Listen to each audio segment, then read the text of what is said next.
Olá pessoal, graça e paz do Senhor Jesus. Sou o professor, pastor Cícero Carvalho. Estamos aqui para mais um vídeo aqui no canal, para mais um estudo bíblico, tá bom? Hoje estaremos falando sobre batismo nas águas, no Espírito Santo e a ceia do Senhor, tá bom? É claro que o assunto ele não se esgota aqui, falaremos de uma maneira mais breve, resumida, mas daremos uma noção geral. É claro que teremos outros vídeos aqui no canal, falaremos mais especificamente sobre cada um desses assuntos, com mais detalhes, com riqueza de detalhes, para a nossa compreensão. Aqui visa a nossa edificação e um estudo bíblico mais conciso, tá bom? Mas vamos lá, o que seria então o batismo nas águas? Olha só, antes de começar diretamente o assunto, eu peço que você se inscreva no canal, aqui no canal Pastor Cícero Carvalho. Traremos aí sempre estudos bíblicos, reflexões, tá bom? Para a nossa compreensão, para crescer na graça e no conhecimento. Para que esse vídeo também alcance mais pessoas, você precisa curtir e compartilhar para o YouTube entender que é de relevância importante assim, tá bom? Então vamos lá para a definição, o que é batismo nas águas, tá? O batismo é uma ordenança clara de Jesus para todo aquele que nele crê. Ele disse, ide, portanto, fazer discípulos, então está dentro da ideia do discipulado, e o que ele quer discípulo de Jesus, ele inicia esse discipulado com um batismo, tá? Em várias outras coisas há um batismo, tá bom? Todo início de alguma coisa que a pessoa pretende fazer, ali é uma espécie de um batismo, um ritual. Também um ingresso no Evangelho, um ingresso em conhecer a Cristo, há um batismo. E é uma ordenança de Jesus para que seus discípulos, né, que assim o conhecem os seus princípios, passem também pelo batismo nas águas, tá? E aí nós veremos aqui como é feito, tá? Como é praticado esse batismo. O batismo deve ser visto como um selo de justiça que vem pela fé. Então, olha só o que o texto diz, e de, portanto, fazer discípulos de todas as nações. Então, abrange não somente o discípulo de Jesus, ali, os judeus, galileus, mas de todas as nações, tá? O evangelho tomou tanta proporção que o batismo também ele inclui todos os novos discípulos de Jesus de todas as nações. Aqui também nesse versículo está dizendo a fórmula batismal, tá? Que nós veremos mais adiante.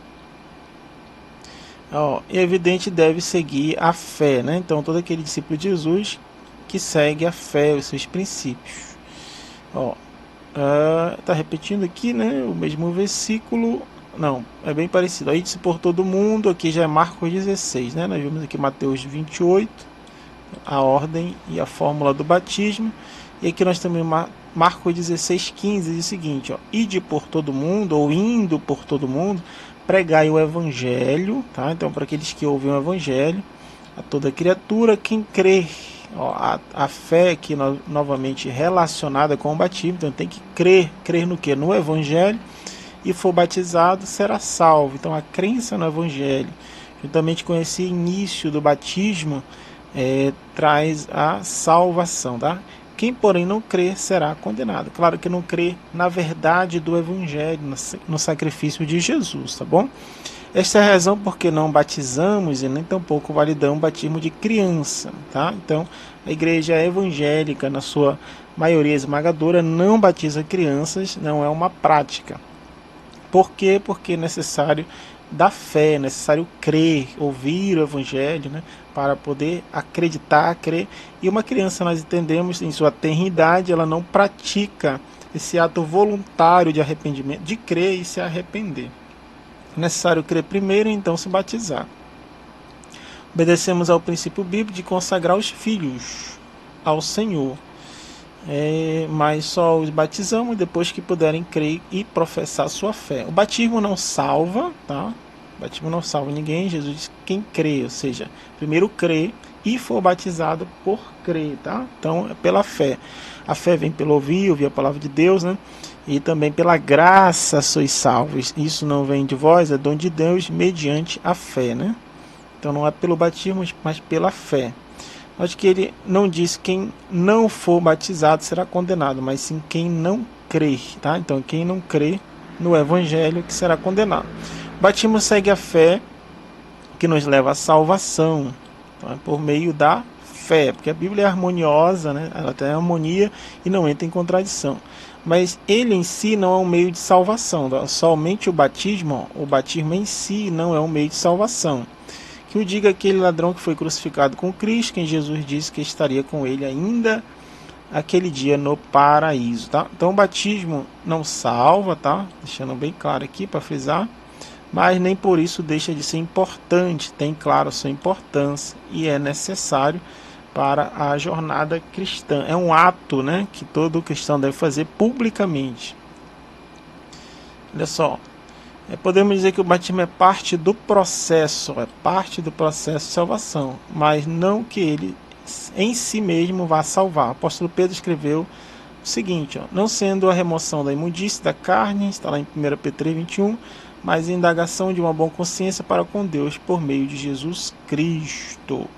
O batismo tem um significado, além de ser um testemunho público, então isso aqui é um testemunho público da fé em Jesus, tá? Ele fala algo, na verdade é o meio através do qual externamos, então é a forma externa da nossa fé, que nós testemunhamos publicamente diante das pessoas, daquilo que nós já cremos internamente em Cristo.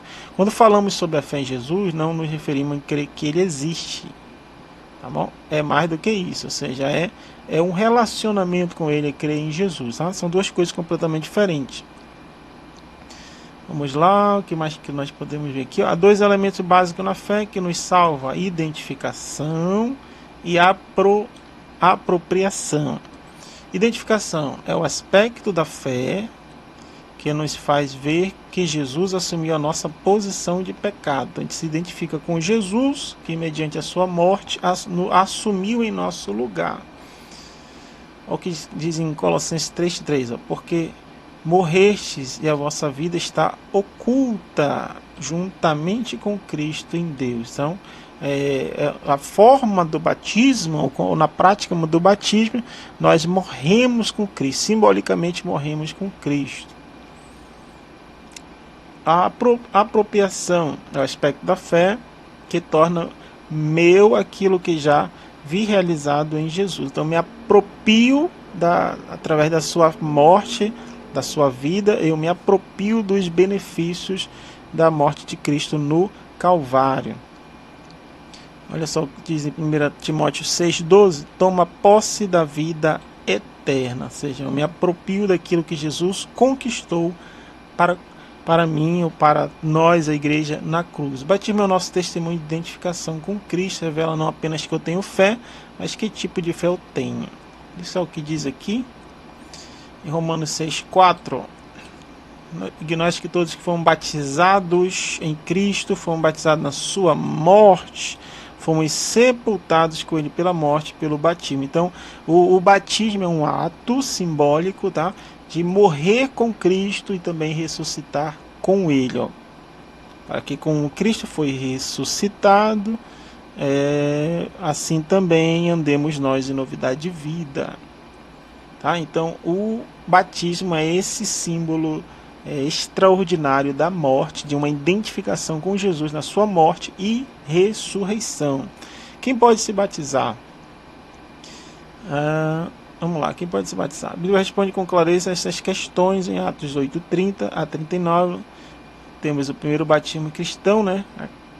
Neste texto temos um modelo para a forma de batismo. Ali vemos que já na evangelização era ensinado aos novos convertidos sobre a sua decisão. Além disso, vemos também qual é o critério para que alguém se batize. O etíope, ali em Atos capítulo 8, né, ele fala bem assim, eis aqui a água, quem pede que eu seja batizado?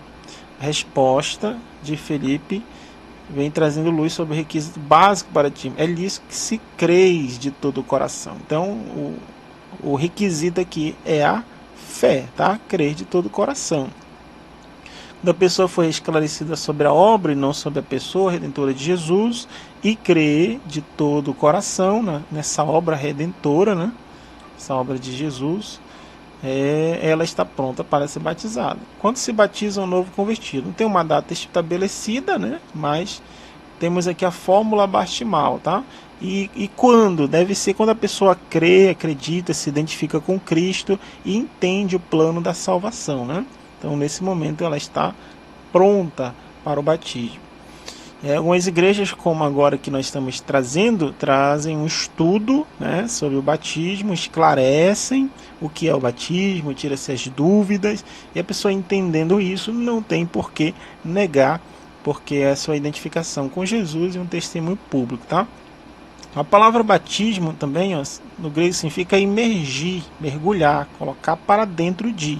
Então, como se batiza? Mergulhando, tá? No curso da história nós temos aí muitos exemplos, né? O próprio nome, o significado da palavra batismo significa imergir, mergulhar. Então, como se faz? Como é que significa? Qual é a forma, tá? Nós não fazemos por aspersão, que é jogar água, tá? Jogar água sobre a cabeça, mas seguimos pelo próprio significado da palavra batismo, que é imergir, mergulhar, tá? Então, é exatamente isso que a imersão significa. Quando Felipe batizou, eles pararam em um lugar onde havia muita água, né? Ou havia água. A Bíblia diz que ambos entraram na água, Então dá a ideia que tinha água suficiente para imergir e mergulhar. Aqui, não foi à toa que João Batista se utilizou do rio Jordão, né, para batizar, depois mudou o local de batismo para Enom, perto de Salim, e razão para isto é descrita pelo apóstolo João em seu evangelho, porque havia ali muitas águas, tá? Então, João praticou isso, Filipe também, quando batizou o etíope, né? Não há lugar específico, em nosso tempo temos alguns templos, né? Tem batistério, nós também pode ser batizado em rios, piscina, onde tem água suficiente. Além da água, é necessário alguém que ministre o batismo, né? Então precisa ter do ministro. E quem pode batizar? Uma boa pergunta. Quem pode? Quem tem autoridade? Só o pastor? Olha, aqui no texto que nós vimos, né? Jesus fala aos apóstolos para batizar discípulos das nações. Nós temos um texto aqui que nós acabamos de ler de Atos capítulo 8, que o eunuco foi batizado por um diácono, né? Filipe era um diácono e batizou. Alguns pastores autorizam outros obreiros para batizar, ou apenas pedem auxílio, mas pelo exemplo bíblico que nós vemos aqui, de Filipe, né, capítulo 8, ele era um diácono e fez o batismo, né? Então, isso pode variar de igreja para igreja, ministério para ministério, mas o exemplo bíblico aqui traz os apóstolos batizando, né? E traz também aí um diácono como exemplo batizando. Isso aí não vamos entrar no mérito desse detalhe, mas dependendo de igreja pode variar, o pastor pode dar autoridade, ou somente pastores podem batizar, enfim. Isso é de menos importante que o ato possa ser feito corretamente. Eu não sei se mais adiante vai trazer aqui a forma, não tem, né? Mas a forma de batismo aceita, como descrita aqui em Mateus capítulo 28, deixa eu só retornar um pouquinho aqui, Mateus 28, nós temos lá um texto muito interessante que traz a forma do batismo, que é feita em nome do Pai, do Filho e do Espírito Santo.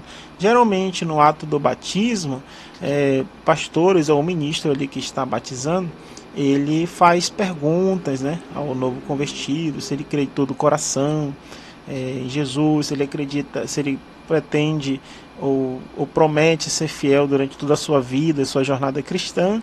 Se de repente também pode perguntar se ele crê no arrebatamento da igreja, na vinda do Senhor, e aí a pessoa confirma isso e ele então ministra, né? Então, como ministro do Evangelho, te batiza em nome do Pai, do Filho e do Espírito Santo, tá bom?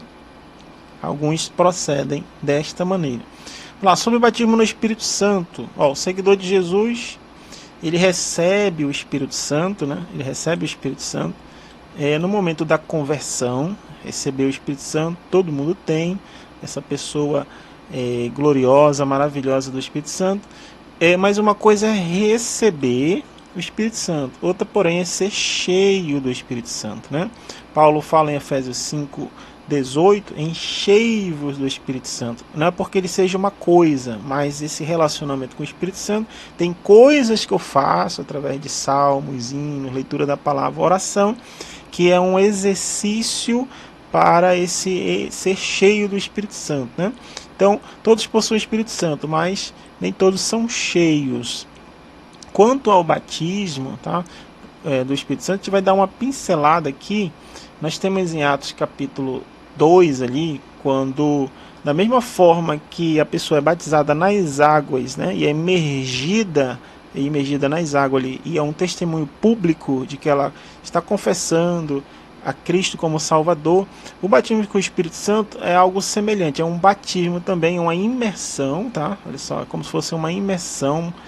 A pessoa é imergida no Espírito Santo ou pelo Espírito Santo, é cheia dele, só que acarreta algumas coisas. Por exemplo, os pentecostais entendem que o batismo com o Espírito Santo, a evidência inicial é o falar em línguas estranhas. Claro, nós vamos aqui apenas uma pincelada, não tem como esgotar o assunto aqui neste breve estudo, mas entende-se que a pessoa, quando é batizada, mergulhada no Espírito Santo, a evidência inicial é o falar em outras línguas, ou falar em línguas estranhas. Esse exercício do falar em línguas estranhas, essa ação, ela é concedida pelo Espírito Santo. Está lá em Atos capítulo 1 em diante, né, ele estava ali comemorando a festa de Pentecostes e orando ao Senhor, clamando pela promessa que Jesus disse que viria, né, o Espírito Santo sobre eles. Eles continuam orando ali, quase 120 no cenáculo, e eles são ali cheios do Espírito Santo e começam a falar em outras línguas, tá? 4 razões para serem batizados com o Espírito Santo. Para que serve o batismo com o Espírito Santo? Então, entende-se que, além, não é só falar em línguas, não, ele é um revestimento de poder, tá?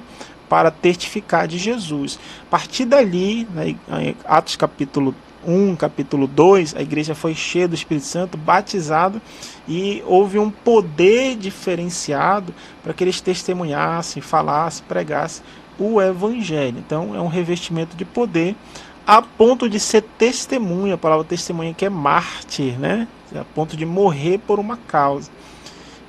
Receber poder para fazer toda a vontade de Deus, orar, amar, perdoar, andar em santidade. Então, para fazer a vontade de Deus, operar nos dons. Alguns acreditam também que a partir do batismo com o Espírito Santo há uma abertura, né, uma porta para os dons espirituais. Nós encontramos isso lá em 1 Coríntios capítulo 12, você pode ler depois, sobre uma lista de dons espirituais que vão dar mais poder para o crente, mais sensibilidade. É como se são ferramentas para operar milagres, ferramentas que você utiliza através das mãos, como o dom de curar, através dos olhos, né, como o dom de revelação, através da boca, como a profecia, por exemplo, tá?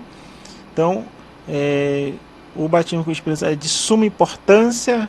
Todo cristão deve buscar, clamar, pedir a Deus e receber, porque é uma dádiva dada por Jesus, tá bom? Então, é de suma importância para o exercício do ministério da vida cristã. Atrelado a isso aqui, ao batismo nas águas, que é uma iniciação, é uma entrada através do Evangelho, daquele que entende e quer ser discípulo de Jesus.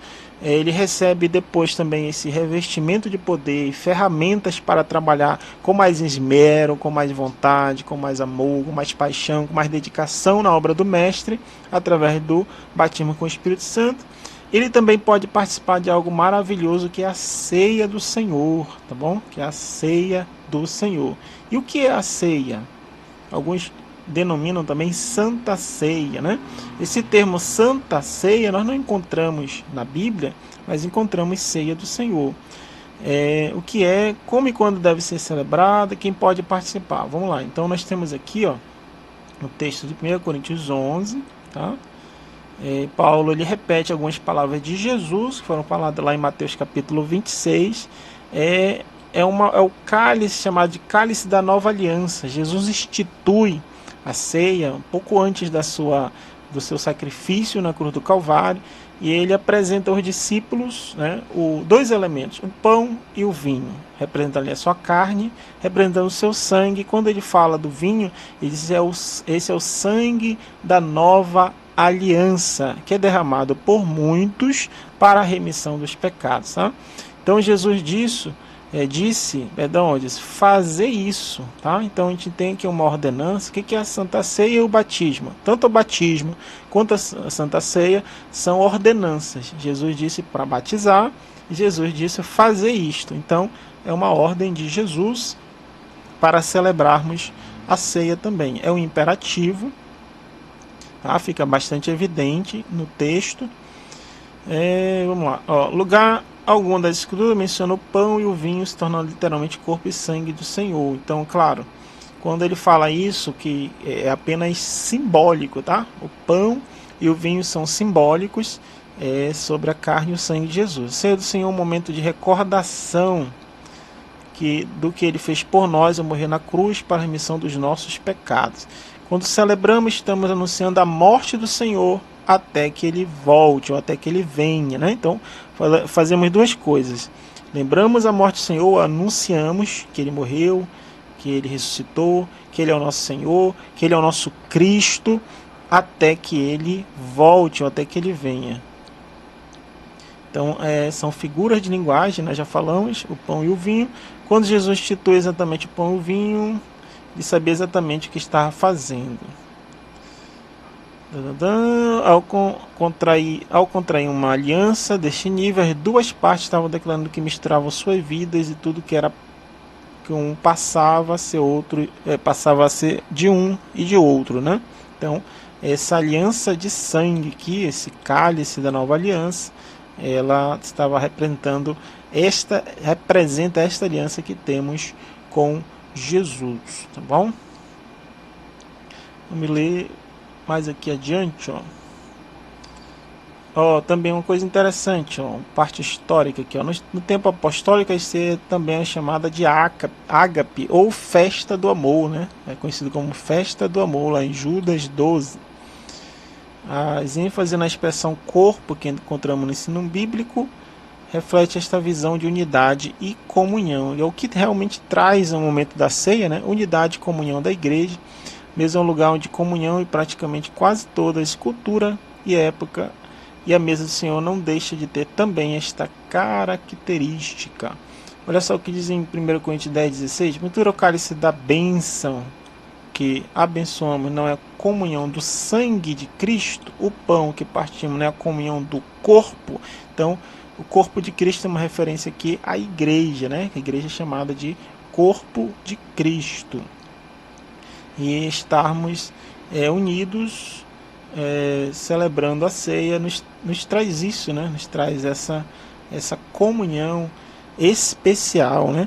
Desde o Antigo Testamento, isso é tão importante, está lá em Salmos 133, né? Quão bom e quão suave é que os irmãos vivam em união, né?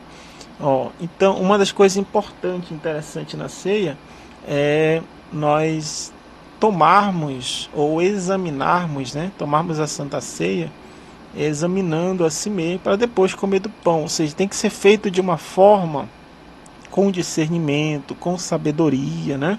Para que não traga juízo para si. Ou seja, em outras palavras, aqui é discernir, fazer diferença do que realmente estamos fazendo, que é um ato totalmente, apesar de ser simbólico e figurado, mas é totalmente espiritual e deve ser levado muito a sério, porque é uma renovação de aliança que nós fazemos, né? Então, cada pessoa deve se julgar, se examinar, refletir acerca disso para participar da mesa do Senhor e não trazer consequência, né? Quem pode participar, então, né? Destina-se a quem a Santa Ceia? A igreja que só serve a ceia para quem pertence ao seu rol de membros. Consideramos isso um grande erro, pois a ceia do Senhor é para quem o serve de todo o coração. Aí então algumas igrejas, né, Algumas igrejas, estou com o material aqui de uma igreja, as nações, já podem levar para pessoas que congregam ali na igreja, né? Outras só servem a ceia para quem são membros, ou seja, batizados nas águas, né? E algumas abrem exceção para congregados, pessoas que estão ali constantemente e têm um relacionamento com o Senhor, têm uma aliança com Ele, né? Então, o que nós podemos aproveitar aqui também, quando acontece, né? Quando acontece, entendemos que não há uma periodicidade definida pela Bíblia, né, quanto à celebração da ceia. Jesus disse: fazer isto todas as vezes que o beberdes em memória de mim, né? Não há assim um tempo. Algumas igrejas o fazem uma vez por mês, outras fazem com às vezes um tempo mais aproximado, outro um tempo mais distante, né? Mais distante. Algumas igrejas geralmente pegam o primeiro domingo do mês e fazem a ceia, né? É mais recorrente nas igrejas, tá bom? Então, para quê? Para estar sempre lembrando ali, estar sempre em comunhão, né? E por ser uma primícia, o primeiro domingo de cada mês, e também o domingo ali a representação do dia que o Senhor Jesus ressuscitou, e aí traz uma grande conotação, uma grande importância, uma grande relevância, né? Então, o que nós falamos aqui de suma importância para todos nós sobre o batismo nas águas, batismo com o Espírito Santo e a ceia do Senhor, tá bom? Que Deus abençoe grandemente através desse estudo, você possa ser grandemente edificado. E até os próximos estudos, não deixando aí de se inscrever no canal para dar força aqui, tá bom? Deus abençoe grandemente. Até a